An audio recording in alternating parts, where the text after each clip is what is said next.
Buenas noches, bienvenidos a Sala de Prensa. El mundo tenía puesta su atención en Kabul, la capital de Afganistán, luego de un ataque aéreo en el que fue abatido Ayman al-Zawahiri, el máximo jefe de la organización terrorista Al-Qaeda. Dicho ataque fue realizado por Estados Unidos mediante un dron que disparó misiles contra la vivienda donde se ocultaba el sucesor de Osama Bin Laden. Pero en las últimas horas ocurrió otro hecho que genera preocupación en el planeta. A pesar de las advertencias, Nancy Pelosi, la presidenta de la Cámara de Representantes de los Estados Unidos, llegó a Taiwán, la isla que sostiene un histórico enfrentamiento con China. La reacción del gobierno chino fue inmediata, calificó como una traición la visita de Pelosi a la isla y ordenó ejercicios militares en el área. Esto fue lo que ocurrió. A las 10:44 de la noche hora local, el Boeing C-40C de la Fuerza Aérea Estadounidense aterrizó en el aeropuerto de Songshan en Taipei, confirmando una visita que tiene a China y Estados Unidos al borde de un escalamiento militar. Nancy Pelosi, presidenta de la Cámara de Representantes, descendió del avión desafiando las amenazas de China y reafirmando que la libertad de Taiwán y de todas las democracias debe respetarse, como publicó en su cuenta de Twitter, donde compartió un artículo que escribió en el Washington Post. Frente a la agresión acelerada del Partido Comunista Chino, la visita de nuestra delegación del Congreso debe verse como una declaración inequívoca de que Estados Unidos apoya a Taiwán, nuestro socio democrático, mientras se defiende a sí mismo y a su libertad. Pelosi aterrizó en Taiwán luego de un viaje de 7 horas desde Malasia, que normalmente tomaría menos de 5 horas, pero que según quedó en evidencia en el seguimiento al avión a través de la plataforma Flight Radar, el avión de la Fuerza Aérea se desvió y tomó una ruta más larga evadiendo el mar del sur de China. Según la plataforma, el vuelo de Pelosi fue el más monitoreado del mundo, con más de 320,000 personas haciéndole seguimiento. Previo a su aterrizaje, medios afiliados al gobierno chino como CGTN reportaron que aviones Sukhoi chinos se dirigían hacia el estrecho de Taiwán. Como respuesta, China anunció el inicio de ejercicios militares en las próximas horas, a tan solo 120 kilómetros de la isla. Antes, ya había prometido acciones. Estados Unidos asumirá la responsabilidad y pagará el precio por socavar la soberanía de China y sus intereses en seguridad. Pelosi es la funcionaria estadounidense de mayor peso en visitar Taiwán desde 1997, de ahí el rechazo. China considera que Taiwán es parte de su territorio, mientras que Estados Unidos, si bien no sostiene relaciones diplomáticas con la isla, sí tienen relaciones comerciales. En medio de las tensiones, Rusia dio un paso al frente para respaldar a Pekín. Vemos esta visita, que no sé cómo llamarla, el posible o potencial viaje de la presidenta de la Cámara de Representantes de Estados Unidos, Pelosi, a Taiwán, como otra acción de provocación de la administración de Estados Unidos para ejercer presión adicional sobre Pekín. La administración Biden ha enviado un mensaje a China en el sentido de que no es necesario escalar las tensiones por esta visita y que la política frente a Taiwán no ha cambiado en lo absoluto. Y esto dijo el gobierno de China tras conocerse la llegada de Pelosi a Taiwán. Así es, China ha reaccionado con furia ante la visita de la presidenta de la Cámara de Representantes de Estados Unidos, Nancy Pelosi, a Taiwán. Se trata del viaje de un político norteamericano de mayor rango en los últimos 25 años. Llega además en un momento crítico, cuando las relaciones entre las dos potencias atraviesan su peor momento desde su establecimiento en 1972. El Ministerio de Asuntos Exteriores chinos ha advertido que el país tomará medidas serias y resolutivas para defenderse de lo que considera una intromisión en su soberanía nacional y en su seguridad. Estados Unidos ha apoyado y confabulado con las fuerzas secesionistas de Taiwán. Frente al desprecio imprudente de Estados Unidos por las repetidas advertencias de China, será legítimo y necesario que China tome medidas. También ha amenazado con serias consecuencias para la estabilidad y la prosperidad del mundo entero. El mundo entero puede ver claramente que son las acciones provocativas de Estados Unidos las que han llevado a la escalada de tensiones en el estrecho de Taiwán. Estados Unidos debe asumir toda la responsabilidad por esto.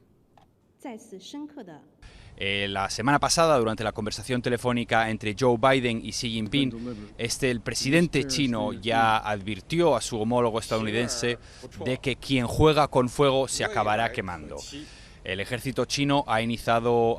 unas maniobras con fuego real en la provincia de Fujian, al otro lado de la costa del estrecho de Formosa, mientras se rumorea con una posible acción militar. Desde Pekín, China, Jaime Santirso para Alianza Informativa Latinoamericana. Este es nuestro tema del día de hoy, por eso hemos invitado al experto internacionalista y docente de la Universidad Nacional, Carlos Patiño. Profesor Patiño, bienvenido a Sala de Prensa. Hola, buenas tardes. Profesor Patiño, ¿por qué Estados Unidos se mete en semejante problema en realizar una visita de Nancy Pelosi a Taiwán? Pues aquí hay que recordar que Estados Unidos es fundamentalmente una democracia y en ese contexto el presidente no puede dar una orden a los congresistas y mucho menos a la vocera demócrata dentro del Congreso para decirle qué hace o qué no hace o cómo debe armar su agenda. Y en ese contexto ya hay una gran diferencia entre una democracia como los Estados Unidos y una autocracia o una dictadura, para decirlo más abiertamente, como la que gobierna con el Partido Comunista en la República Popular China. Y esto pues ya marca una gran diferencia de agendas y de políticas. Ahora, más allá de esto, también hay otra situación que es muy importante y que destacar, y es que desde la perspectiva de Nancy Pelosi y del Partido Demócrata, Taiwán o la República de China, como es conocida desde 1949, es una democracia. Así tenga una situación ambivalente o ambigua frente a qué es realmente Taiwán o la República de China. Profesor Patiño, yo creo que es importante de pronto ubicar a los usuarios que se conectan a esta hora con nosotros, dónde queda Taiwán y entender un poco por qué Taiwán, estando en territorio chino, es totalmente independiente. Taiwán es una isla que se conocía como una isla la isla de Formosa, que había sido gobernada durante un tiempo importante por los portugueses, que había sido recuperada en el control de los chinos a finales del siglo XIX y que finalmente termina ocupada por los japoneses durante la primera mitad del siglo XX, y una vez los japoneses son derrotados en el marco de la Segunda Guerra Mundial, esta isla retorna al control de la República de China. Queda ubicada geográficamente en el sur oriente de los mares de China y allí una vez cuando termina la guerra civil, que termina triunfando en 1949 Mao Zedong y el Partido Comunista dentro del territorio continental, es en esta isla de Formosa donde se refugia el gobierno nacional de China encabezado por el general Chiang Kai-shek, y allí se refugia para reordenar las fuerzas y se suponía que volvería a retomar el control del territorio continental chino. Desde 1949, Taiwán cambia el nombre de Formosa por Taiwán o el nombre de República de China, y hasta 1971 tuvo puesto en el Consejo de Seguridad de Naciones Unidas. Y a partir de 1971, después de que se produjo un acuerdo importante negociado por Henry Kissinger como secretario de Estado en el gobierno de Richard Nixon, hay un acuerdo de fondo entre Richard Nixon y la República Popular que se mantuvo más o menos en pie y más o menos intacto hasta la llegada de Donald Trump al gobierno en 2016. Profesor Patiño, ahora hablemos qué hay en juego tanto para China, que busca que Taiwán vuelva a ser de su república, pero que hay en juego también para Estados Unidos. ¿Por qué Estados Unidos llegar hasta este territorio? Estados Unidos se comprometió desde 1949 a la defensa de Taiwán e incluso en el marco de los acuerdos que permitieron la salida de Taiwán del Consejo de Seguridad de Naciones Unidas y el establecimiento de una silla para la República Popular China dentro de este consejo. En este contexto, y que además abrió una relación estratégica importante entre los Estados Unidos y China en el marco de la Guerra Fría en contra de la Unión Soviética, y luego cuando los Estados Unidos retira el reconocimiento diplomático definitivo a Taiwán en el gobierno de Jimmy Carter, un presidente demócrata entre los Estados Unidos siempre mantuvo y ha mantenido hasta el día de hoy la promesa de defender a Taiwán de manera, digamos, cerrada. De hecho, a pesar de todas las, digamos, a veces incomprensibles acciones del presidente Donald Trump, hay que recordar que Donald Trump fue quizás desde Jimmy Carter, el presidente que más actuó de manera directa para revertir la falta de apoyo a Taiwán. Prometió una venta nueva de armas y, de hecho, dos de los funcionarios de la administración de Donald Trump visitaron Taiwán en 2019, lo que ya ocasionó unas fricciones muy importantes con Xi Jinping y con el Partido Comunista Chino. En este contexto, lo que hace los Estados Unidos es mantener su promesa de defender a Taiwán, y detrás de Taiwán hay un hecho además que es muy importante. Supondría que el retorno de la China continental, en este caso de la China comunista, a la isla de Taiwán, para Japón se convertiría en una amenaza, toda vez que Japón adicionalmente mantiene una disputa activa con tensión militar muy importante con China por las islas Senkaku o Diaoyu, dependiendo, el nombre depende de qué posición quisiera tomar uno o qué perspectiva se valida, y en ese contexto, pues el mar de China se vuelve un mar bastante tenso en términos militares.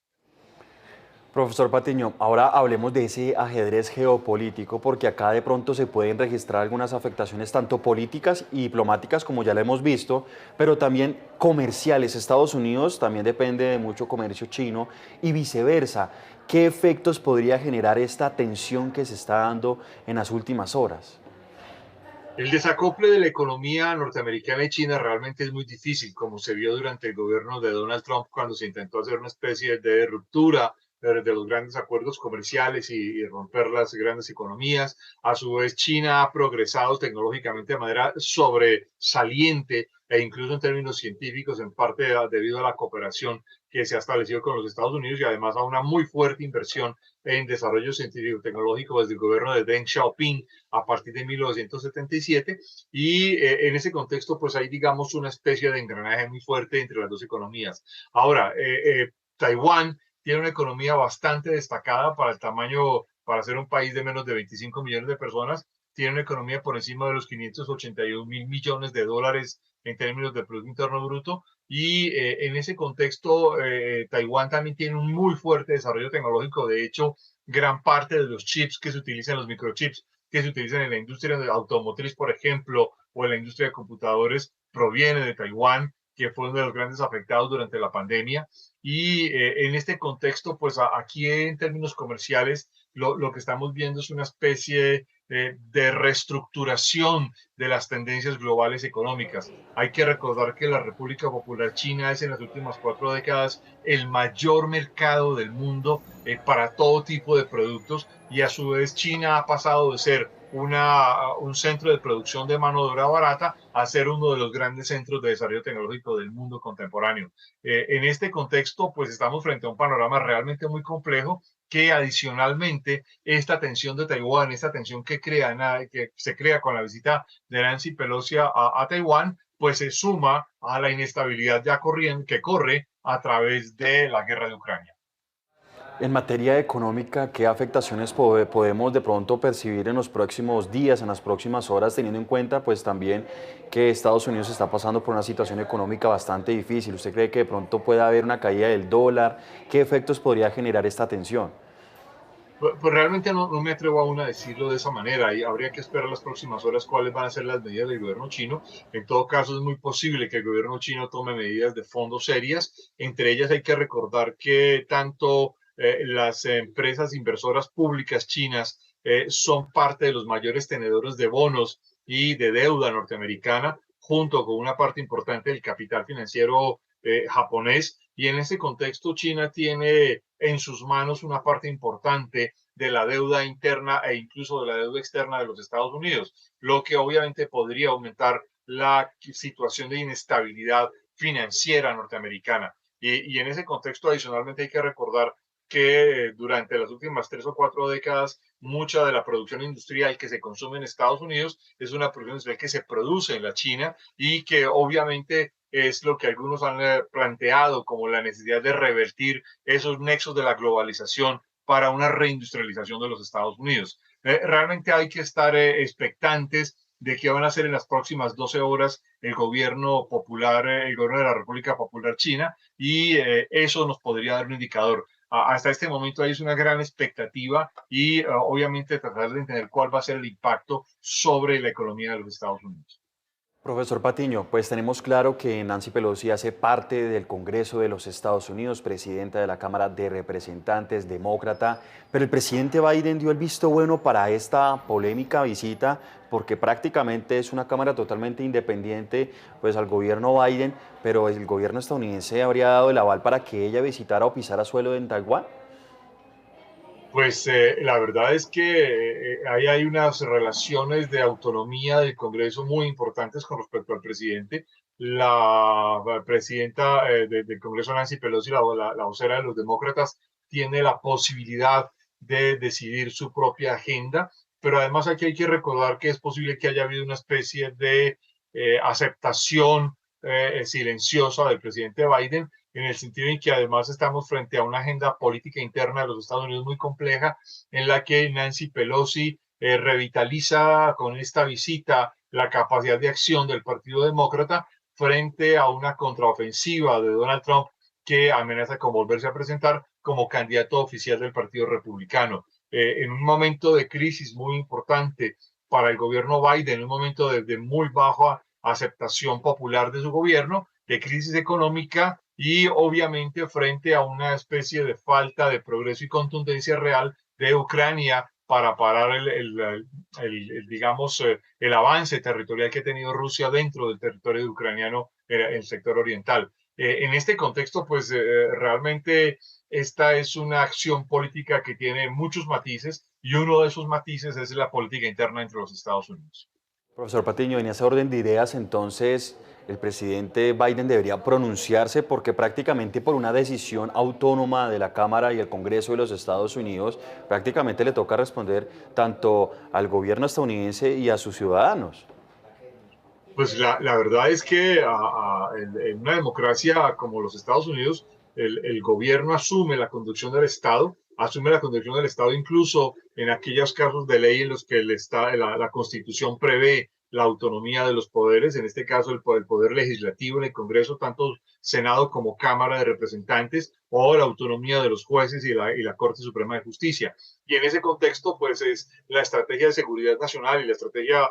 global de presencia de los Estados Unidos la que tendrá que mirar cómo responder. Ahora, en este contexto hay que decir también que ha habido un paso previo muy importante que en el informe inicial que se presentaba en ese programa era clave, y es que frente a la acción ejecutada por fuerzas especiales de Estados Unidos contra Ayman al-Zawahiri en Kabul, el presidente Biden tuvo completo cuidado de afirmar que esta acción fue ejecutada por miembros de la CIA, de la Central de Inteligencia de los Estados Unidos, mientras que para bajar la tensión y no decir que habían sido fuerzas o unidades adscritas al ejército de los Estados Unidos, lo cual obviamente de alguna manera supondría o es un mensaje enviado a China frente a lo que supondría esta visita de Nancy Pelosi frente a Taiwán. Sin embargo, hay que recordar, y yo quiero insistir en esto, que desde que se inició la invasión rusa a Ucrania, la mira sobre el futuro de Taiwán ha estado en permanente, digamos, acción de observación de lo que sucede allí, y en ese mismo contexto no es gratuito que el principal valedor de la posición de China ante la visita de Pelosi a Taiwán haya sido la posición de Vladimir Putin y de la Federación Rusa, diciendo que en efecto se ha producido una violación de la soberanía de China y del principio de una sola China en ese contexto. Profesor, precisamente quería tocar ese punto porque esa es prácticamente la preocupación geopolítica y usted menciona varios puntos importantes porque Afganistán, Kabul se pronunció en contra del gobierno de los Estados Unidos. Rusia hizo lo mismo por la situación en China. China respondió por la visita de Pelosi. Entonces, ¿cómo queda ese panorama y también esa diplomacia entre estos países con Estados Unidos? Pues realmente estamos en un momento muy complejo de, digamos, sacudida del orden internacional como lo habíamos conocido, como se había reacomodado después de 1992 y 2001. Y en ese contexto, pues estamos frente a una sacudida muy importante, que es la sacudida de la especie del primus inter pares, o la posición básica de los Estados Unidos como eje digamos, del gobierno global. Y en este contexto hay que recordar que, por ejemplo, desde que Xi Jinping llegó al poder en el año 2012, siempre ha planteado como un elemento fundamental de su búsqueda del poder el replantear el gobierno mundial. De hecho, Xi Jinping en el año 2018 se declaró presidente vitalicio de la República Popular China, y en este momento acumula tanto o más poder que el que había tenido incluso Mao Zedong dentro de la misma República Popular China. En este contexto nos estamos frente a una sacudida de fondo del orden internacional, en un momento de crisis muy, muy importante, que incluso puede tener impactos superiores a lo que significó la implosión de la Unión Soviética en 1992, y obviamente frente a la perspectiva de que para mediados de este siglo China será el poder política, económica y militarmente más poderoso del mundo, pues supone un reto de fondo sobre el liderazgo de los Estados Unidos. Realmente estamos en un momento de transformación, de crisis, crisis, digamos, de dinámica global, de impacto en el cual empiezan a quedar muchas preocupaciones y pocas respuestas. Profesor Patiño, hablemos de Taiwán. ¿Qué viene para ese país independiente? De pronto se habla de un posible ataque. ¿Usted cree que este realmente se podría efectuar en las próximas horas? Dentro de las declaraciones que ha hecho Xi Jinping, y incluso habría que pensar desde Jiang Zemin en la década de 1990 y luego con Hu Jintao, y que ha reafirmado Xi Jinping, China ha venido diciendo que hará todo lo necesario para la reunificación total de China, bajo el principio de que hay una sola China, y que en ese contexto incluso se podrían, digamos, contemplar acciones de carácter militar. En ese contexto, las acciones de carácter militar frente a China pues resultan ser determinantes y allí hay dos tipos de acciones que son, digamos, de alguna manera irrenunciables o digamos, irreemplazables. Y la primera de ellas, que es una acción militar, digamos, amenazante, es el continuo ejercicio de tropas frente a las costas de Taiwán dentro de la China continental desde 2019 y los continuos ejercicios y evaluaciones de la Fuerza Aérea de la República Popular China frente a la capacidad de reacción de la Fuerza Aérea taiwanesa, que se han incrementado durante los años 2020, 2021 y 2022. En ese contexto, todo pareciera ser claro para una posible invasión en los próximos años. De hecho, habían dos informes de inteligencia estratégica muy importantes, uno de los Estados Unidos y otro de un Estado europeo, en el cual se informaba que China se preparaba para poder ejecutar una invasión militar entre 2024 y 2025. Queda la duda de si frente a esto realmente estamos en una especie de desafío que pondría a prueba la voluntad y la capacidad militar china por parte de los Estados Unidos y si llegado el momento Estados Unidos en efecto se confrontaría a fondo con China por la defensa de Taiwán, teniendo claro que que Estados Unidos no tiene relaciones diplomáticas directas desde 1979, desde que fueron modificadas por el gobierno de Jimmy Carter, y pues en ese contexto resulta realmente muy difícil saber cuál va a ser el panorama. Quizás para algunos lo que ha pasado con Ucrania, que no es miembro de la OTAN, donde además las fuerzas occidentales no han puesto tropas sobre el terreno y han otorgado una especie de ayuda militar indirecta, puede ser una especie de preconización del futuro de Taiwán. Sin embargo, aquí hay que subrayar que la mayoría de la sociedad taiwanesa se declara hoy en día con deseos de tener independencia formal plena. Así Taiwán hoy solo cuente con 12 o 13 países que lo reconocen en el orden internacional y existe una ambigüedad completa de entender o de saber qué es Taiwán en el orden internacional. Profesor Patiño, no lo puedo despedir sin preguntarle por el otro hecho que mencionábamos anteriormente y es este ataque que se dio, ha dicho Estados Unidos por parte de la CIA allí en Kabul, en Afganistán, donde pues neutralizaron a Ayman al-Zawahiri, el líder de Al-Qaeda. ¿Qué se viene también con esta decisión, con este ataque? Y bueno, ¿y cómo queda parado también esta organización terrorista? Pues Al-Qaeda ha derivado en diversas facciones y grupos. De hecho, uno de las facciones más conocidos derivados de Al-Qaeda es el Estado Islámico, que había sido organizado por el califa, el pretendido califa Ibrahim, Abu Bakr al-Baghdadi, y que había armado un grupo, digamos, de impacto importante, había pretendido armar un califato, tomando territorios de Irak, Siria, amenazando a Irán y obviamente Líbano. Y en este contexto, pues Al-Qaeda se ha ramificado en muchos grupos, aunque siguiese existiendo una célula central que dirigía Ayman al-Zawahiri. Habrá un reemplazo que conoceremos en los próximos meses, muy seguramente, pero lo que queda de fondo son dos problemas, digamos, muy claros. Uno, el primero de todos es que el régimen talibán no es un régimen confiable, como se indicó claramente desde que los talibán volvieron a tomar el control de Afganistán y la derrota de la República Afgana en agosto del año 2021 y que es un régimen obviamente proclive a tener relaciones con grupos terroristas. Aquí aparece un debate a partir del llamado Acuerdo de Doha, que fue el acuerdo que se negoció a principios del año 2020 entre el gobierno de Donald Trump y los representantes de los talibanes,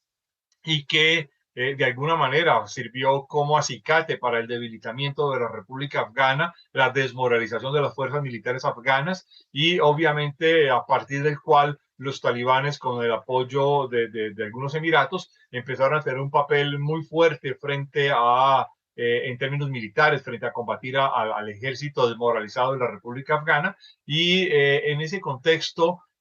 pues queda la discusión de si quien violó el acuerdo de Doha fue los Estados Unidos por dar de baja a Ayman al-Zawahiri o fueron los talibanes por haber dado refugio a Ayman al-Zawahiri en un barrio residencial de Kabul, la capital. Profesor, finalmente, de pronto hay temor en el ámbito internacional y sobre todo para Estados Unidos una posible retaliación por parte de este grupo terrorista.